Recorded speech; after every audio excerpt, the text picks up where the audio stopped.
I never expected that a citywide power outage would be the thing to dismantle the quiet, orderly fortress of my life. For years, my world had been a carefully curated museum of one. My apartment was pristine, my graphic design work was precise, and my interactions with the outside world were minimal, transactional, and safe. I had built walls so high and so thick that I had forgotten what it felt like to want someone to breach them. Then came Liam. He wasn't a siege engine or a battering ram. He was just the guy who delivered my Thai food on Tuesday nights and my pizza on Fridays. A quiet, constant presence on the periphery of my solitude. He was, to put it mildly, the kind of man you noticed. Tall, with shoulders that seemed built to carry more than just an insulated delivery bag. His hair was a dark, unruly mess that seemed to defy the humidity or the biting winter wind. But it was his presence that I cataloged most meticulously. He moved with a kind of grounded economy, no wasted motion, no nervous energy. He was a sturdy oak tree in a world of shivering saplings, and I was the most brittle sapling of all. Our interactions were always the same. A buzz from the intercom, my heart doing a stupid little stutter step. A brief walk to the door, where I would try to arrange my face into an expression of casual neutrality. And then the door would open, and there he would be. He would offer a small, tired smile, his eyes crinkling at the corners. "Pad CEW for Julian?" he'd ask, his voice a low, pleasant rumble that seemed to vibrate in the doorframe. It was a sound that felt like it belonged to late nights and quiet confessions, not sterile apartment hallways. I would nod, my own voice a reedy imitation of his calm. "That's me. Thanks." The exchange of food bag for cash and tip was a carefully choreographed dance of avoiding contact. My fingers would tremble slightly as I handed him the bills, terrified of the brief, incidental brush of his skin against mine. It was pathetic, I knew.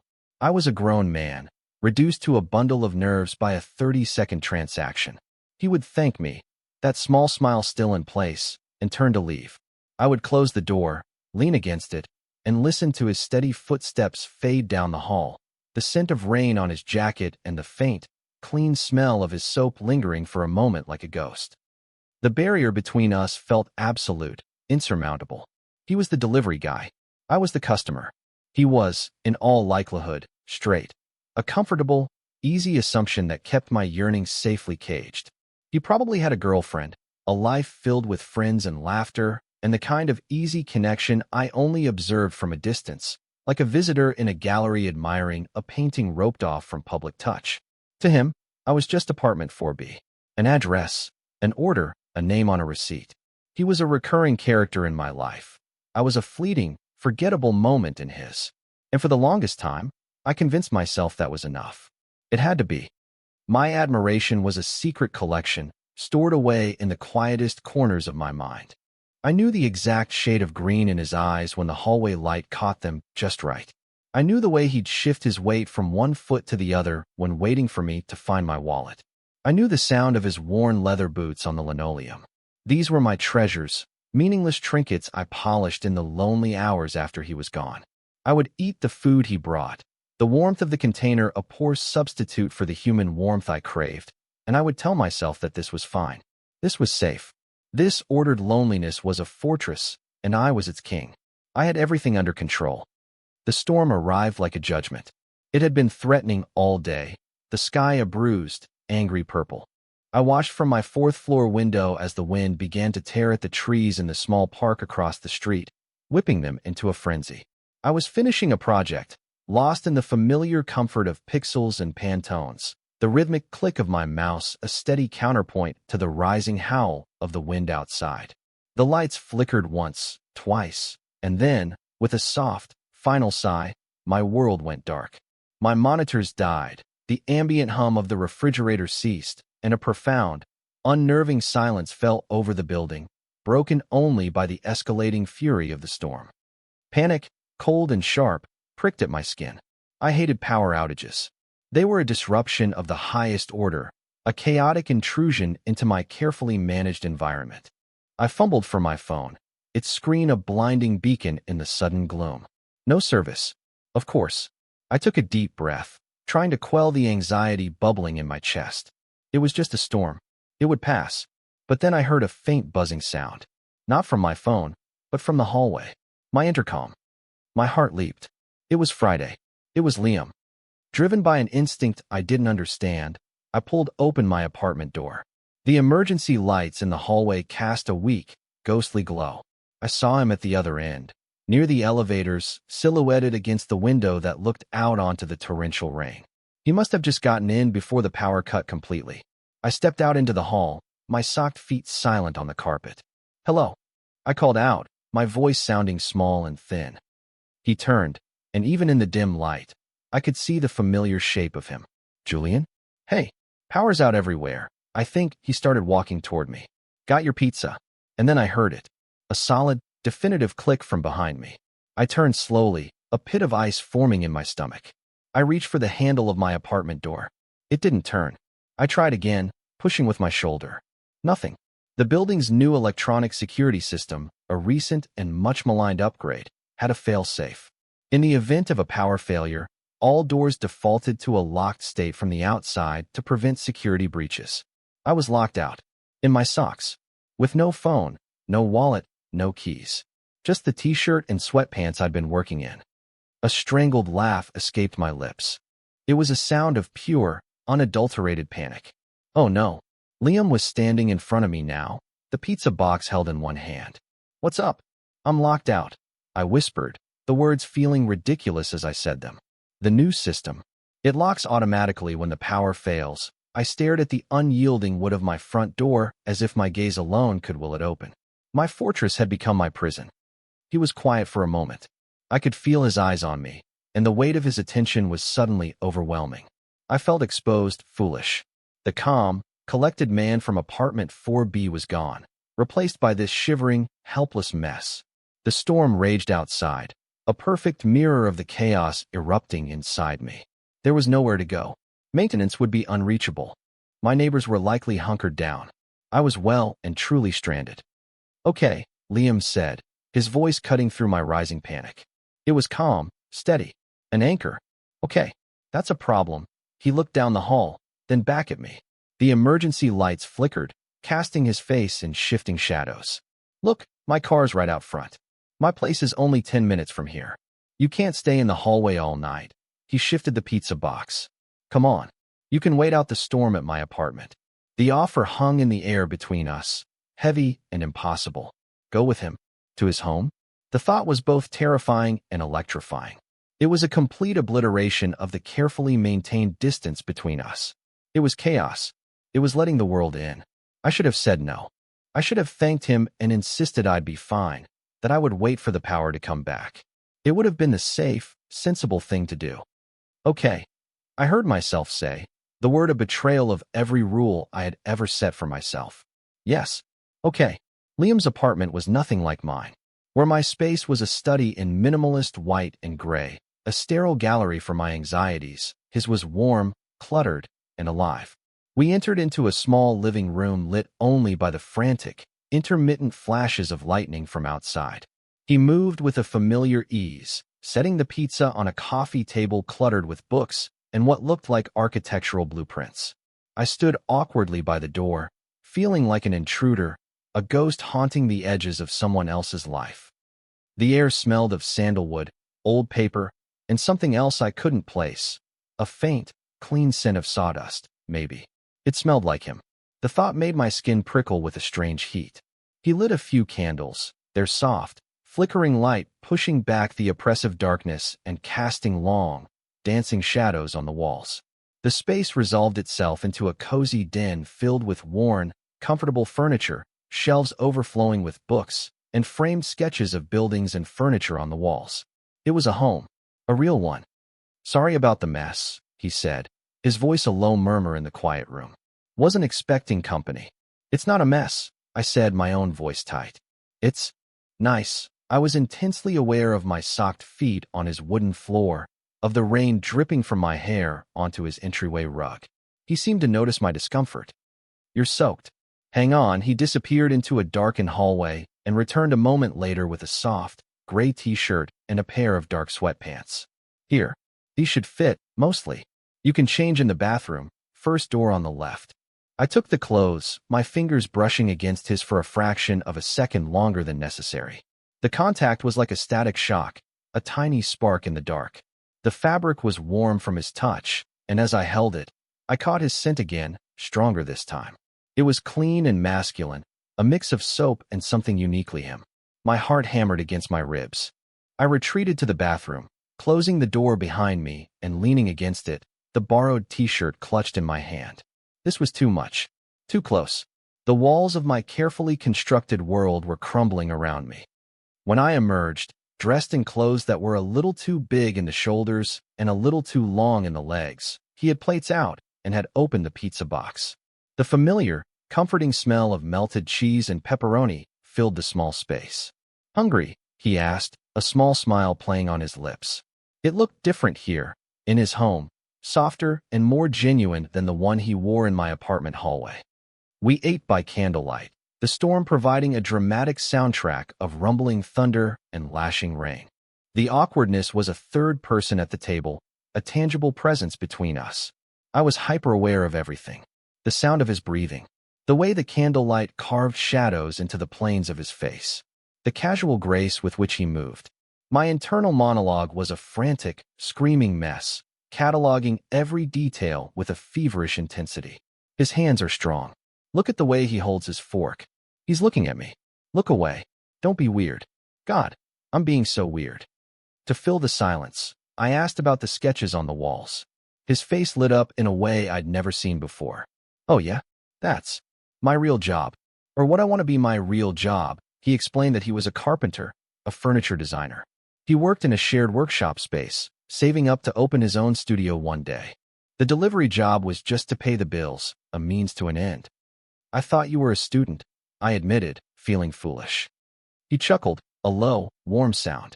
"Nah, haven't been a student in a long time. Just a guy who likes working with wood." He gestured around the room. "Made most of this stuff myself. The table, the bookshelves." I looked at the furniture with new eyes, seeing the clean lines, the solid construction, the care that had gone into each piece. It was like him. Grounded. Strong. Dependable. A crack appeared in the facade of the unattainable delivery guy, and I saw the man underneath. An artist, a dreamer, someone with passions and vulnerabilities of his own. The chasm between us seemed to shrink just a little. As if on cue, a particularly violent crack of thunder shook the building, and the candles flickered wildly. I jumped, a small, involuntary flinch. I saw him tense as well, his knuckles white where he gripped the edge of the table. "You okay?" I asked, surprised by my own concern. He let out a shaky breath and gave a self-deprecating laugh. "Hate storms. Always have." He looked out the window at the rain-streaked darkness. "Grew up out in the country. Storms there felt. Big, but open. You could see them coming, see them go. Here," he gestured vaguely at the city beyond the glass. "They feel different. Trapping. Like the whole world is closing in." It was the most vulnerable thing he had ever said to me. In that moment, he wasn't the confident, steady oak tree. He was just a man who was afraid of storms, sitting in the dark. And I, who lived my life in a state of constant, low-grade fear, felt a profound, aching sense of connection to him. The silence that fell between us this time wasn't awkward. It was comfortable. Shared. We finished our pizza without another word, the only sounds the drumming of the rain and the quiet rhythm of our breathing. Later, as the storm began to subside into a steady, persistent drizzle, the reality of the situation settled in again. The power was still out. I had nowhere to go. Liam seemed to read my mind. He stood and began clearing our plates. "You can take the couch," he said, his back to me. "It's pretty comfortable. I'll get you some blankets." He pulled a stack of clean-smelling quilts and a pillow from a closet and began to arrange them on the worn sofa. The domesticity of the act was almost unbearable. Here was this man, this object of my secret fascination, making a bed for me in his home. The distance between apartment 4B and the man with the pad CEW had collapsed into nothing. We were just two people in a dark room, surrounded by the sound of rain. I lay down on the couch, the blankets pulled up to my chin. The t-shirt I was wearing still carried his faint scent, a constant, intimate reminder of where I was. Liam blew out all but one of the candles, leaving it flickering on the coffee table. The room was plunged back into a deep, soft darkness. He stood for a moment, a tall shadow in the gloom. "Night, Julian," he said quietly. "Good night, Liam. And thank you for everything." "No problem," he murmured, and then he was gone, his bedroom door closing with a soft click. I lay there, listening to the rain, my mind racing. Sleep felt like an impossibility. The apartment was growing colder, the lack of heat finally seeping through the walls. I shivered, curling into a tighter ball under the blankets. Every nerve in my body was on high alert. I could hear the faint sounds of him moving around in his room, the creak of floorboards, the rustle of fabric. I felt suspended in time, caught in a strange, intimate dream I was terrified of waking from. An hour passed, maybe more. The cold had settled deep into my bones. I was shivering almost uncontrollably now, my teeth chattering softly. I heard his bedroom door open. I squeezed my eyes shut, pretending to be asleep, my heart pounding a frantic rhythm against my ribs. I felt his presence beside the couch, a warm shadow in the cold air.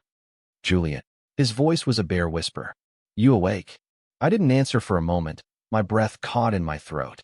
Then, I let out a shaky breath. "Yeah, just Cole." There was a long pause. I could feel him deliberating, the silence thick with unspoken thoughts. When he spoke again, his voice was even quieter, hesitant. "This is going to sound weird, but my bed's big enough for two. It would be warmer, if you wanted, just for warmth."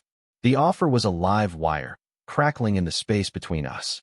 My mind screamed at me to say no, to retreat back into the safety of my own solitary coldness. But my body, aching for warmth, for connection, betrayed me. The word left my lips before I could stop it. "Okay." He led me into his room, a space I could only sense in shades of gray and black.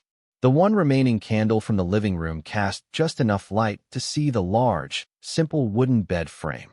Another of his creations, I assumed. The air was thick with his scent. I slipped under the covers on the far side of the bed, my body rigid with tension. The sheets were cool at first, but the mattress held the residual warmth of his body. He got in on the other side, the mattress dipping with his weight. We lay on our backs, a foot of cold space between us, staring up at the dark ceiling. The proximity was excruciating. I could feel the heat radiating from his body, a tangible force in the darkness. I was so aware of him it was a physical ache. "Better?" he asked, his voice a low rumble beside me. "Yeah," I breathed. "Warmer. Thanks." We lay in silence for a long time, the only sound the steady patter of rain against the window pane. My shivering slowly subsided, replaced by a different kind of tremor, one that started deep in my chest. Slowly, tentatively, I turned onto my side, facing him. In the deep shadows, I could just make out the line of his jaw, the shape of his shoulder. He turned to face me a moment later, as if he had been waiting. The space between us was now charged, electric. We were inches apart. I could feel his breath on my face, warm and smelling faintly of mint from the toothpaste I'd used earlier. This was the point of no return. A precipice. My carefully ordered life was on the other side of this chasm, and I felt no desire to go back. "You okay?"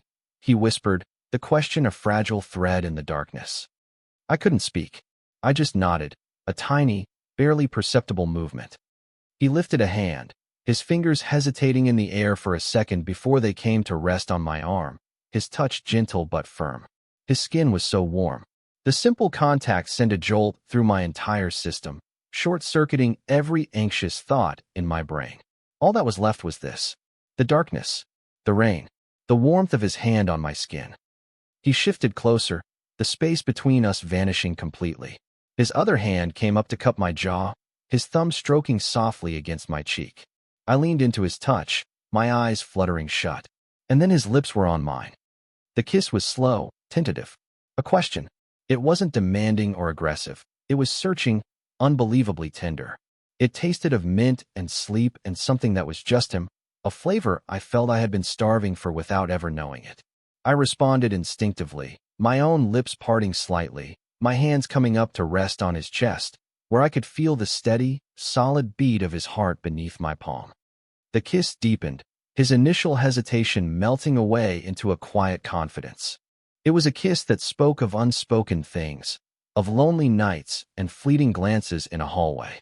It was the demolition of every wall I had ever built, the shattering of every rule I had ever made. My mind went completely blank, all the overthinking and anxiety erased and replaced by pure, overwhelming sensation. There was only the pressure of his mouth, the warmth of his body pressed against mine, the solid thump of his heart against my hand. My entire universe had contracted to this single point, to this man, in this bed, in the middle of a storm. And for the first time in as long as I could remember, I didn't feel like I was observing my life from a distance. I was finally, terrifyingly, living it. The morning arrived with a cruel, indifferent brightness. Sometime in the night, the power had returned, and the insistent, gray light of dawn streamed through the gap in Liam's curtains, illuminating the dust motes dancing in the air. The rain had stopped. The world outside was washed clean, deceptively peaceful. Inside, however, the easy intimacy of the darkness had evaporated with the night, leaving a thick, suffocating awkwardness in its place. I woke up first, still curled on my side, with Liam's arm thrown possessively over my waist. His breathing was deep and even, his face relaxed in sleep. In the daylight, I could see the faint stubble on his jaw, the way a stray lock of dark hair fell across his forehead. He looked younger, more vulnerable. My heart did a painful clench. I watched him for a few moments, committing the image to memory. Then carefully, slowly, I slipped out from under his arm and out of the bed. The floor was cold against my bare feet. I gathered the clothes he'd lent me and retreated to the living room, feeling like a thief stealing away in the early morning. The anxiety began its insidious creep back into my system almost immediately. The internal monologue, silenced by the shock and beauty of the night, returned with a vengeance. "What have you done?" It screamed. It was a mistake. It was the storm, the darkness, the loneliness. A moment of weakness. He's going to regret it. He's probably straight and was just experimenting, confused, kind. My mind, a master architect of worst-case scenarios, began constructing an elaborate fortress of doubt and self-recrimination. I had ruined everything. I had taken our simple, safe dynamic and shattered it into a million awkward pieces. He would never be able to deliver my food again without this horrible, crushing memory hanging between us. I had made myself vulnerable, and now the rejection was going to be swift and brutal. When Liam finally emerged from the bedroom, he was wearing a fresh t-shirt and jeans, his hair still damp from a shower. He didn't look at me directly. He moved around the small kitchen, his movements clipped and efficient, starting a pot of coffee without a word. The silence was a physical weight, pressing down on my chest, making it hard to breathe. The man who had held me with such tenderness in the dark was gone, replaced by this polite, distant stranger. "Coffee?" he asked, his voice flat. He still wasn't looking at me, his attention focused on pouring water into the machine. "No, thanks," I said, my own voice a strained whisper. I should go. See if the power's back at my place." "I'll drive you," he said. It wasn't a question. The drive back to my building was the longest 10 minutes of my life. The silence in his beat-up truck was somehow even more profound than the silence in his apartment. It was filled with everything we weren't saying. I stared out the passenger window, watching the glistening, post-storm city slide by, my reflection a pale, anxious ghost in the glass. I could feel him glancing at me occasionally, but I couldn't bring myself to meet his eyes. I was convinced I would see pity there, or worse, regret. Every tick of the engine, every bump in the road, was a countdown to the end.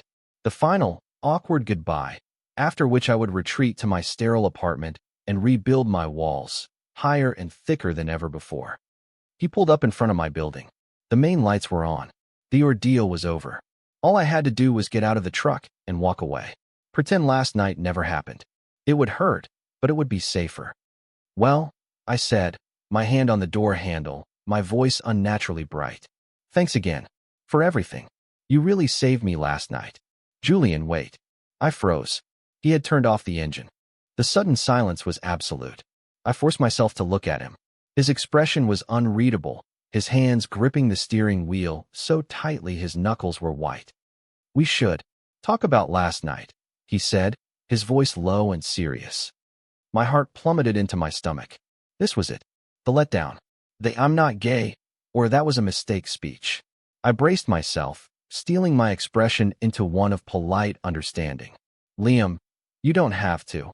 I started, trying to give him an easy out. It was the storm, we were both. No. He cut me off, finally turning to face me fully. His green eyes were intense, searching. It wasn't the storm. Not for me. He took a deep, shaky breath, and for the first time, I saw the confident facade crack again, revealing the same vulnerability I'd glimpsed the night before. Look, I'm not good at this. At words, he gestured vaguely, a frustrated motion.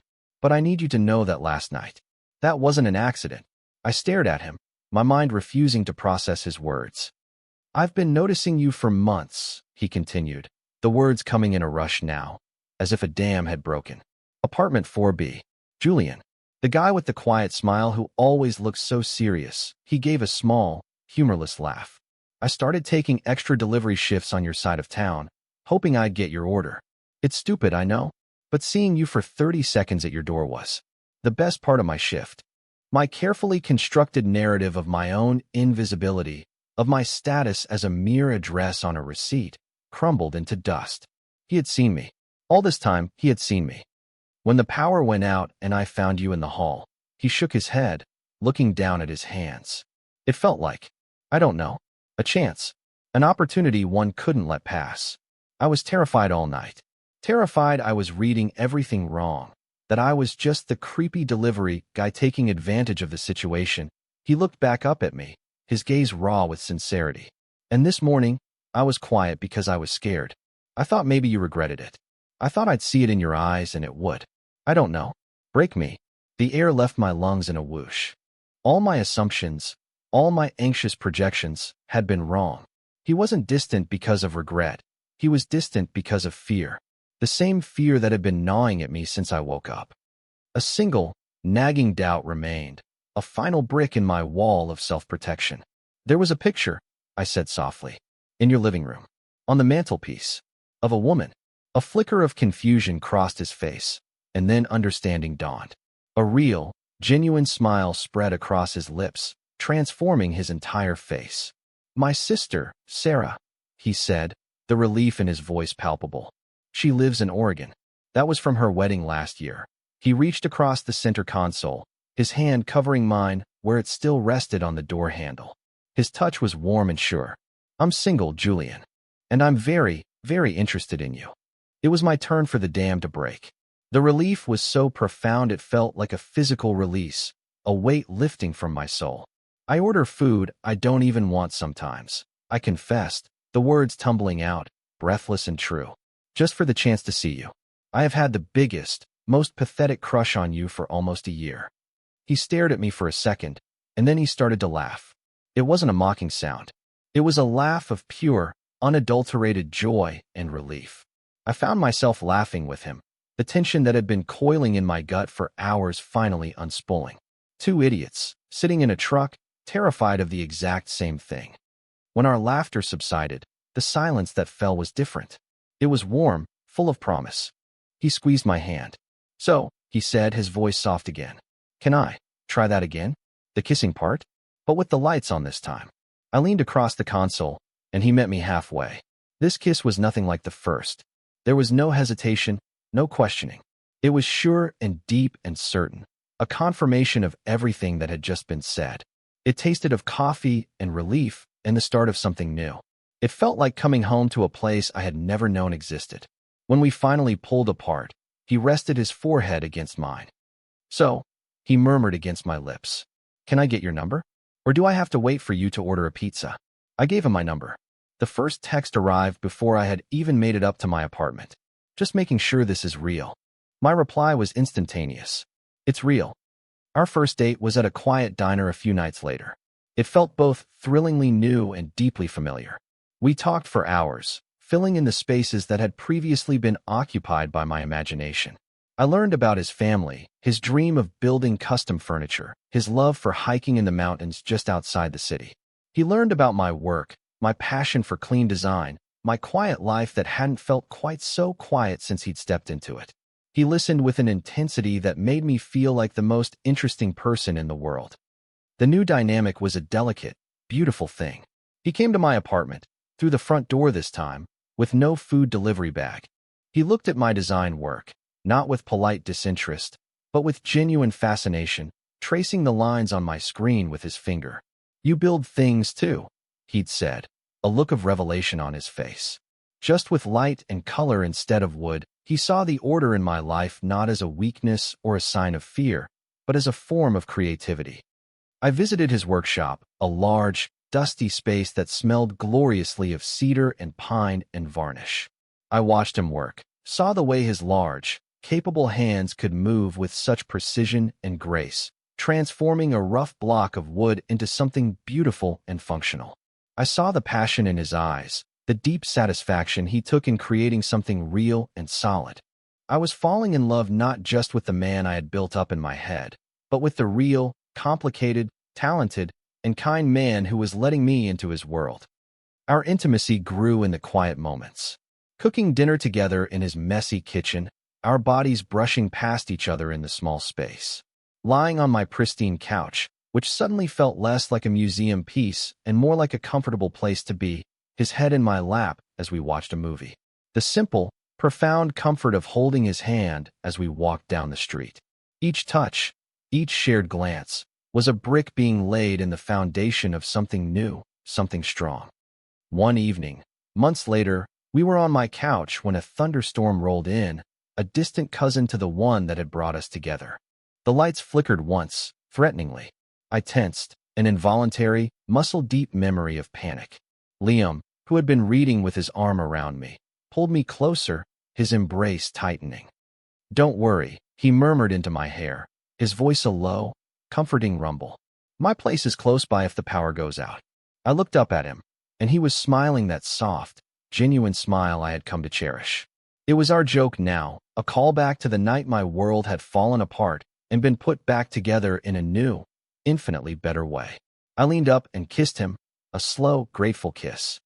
I thought back to my old life, the one I had lived behind the safety of my front door. It had been a life of observation, a collection of carefully catalogued details of a world I was too afraid to join. I had built my walls to keep the chaos out, but I had only succeeded in locking myself in. Liam hadn't torn down my walls. He had simply opened the door and waited for me to be brave enough to walk through it.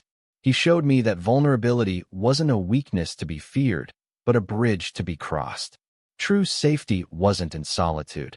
It was in the steady warmth of his hand in mine, in the solid presence of his heart beating next to my own. My life, the real one, had been waiting for me all along. It just took a storm to deliver it.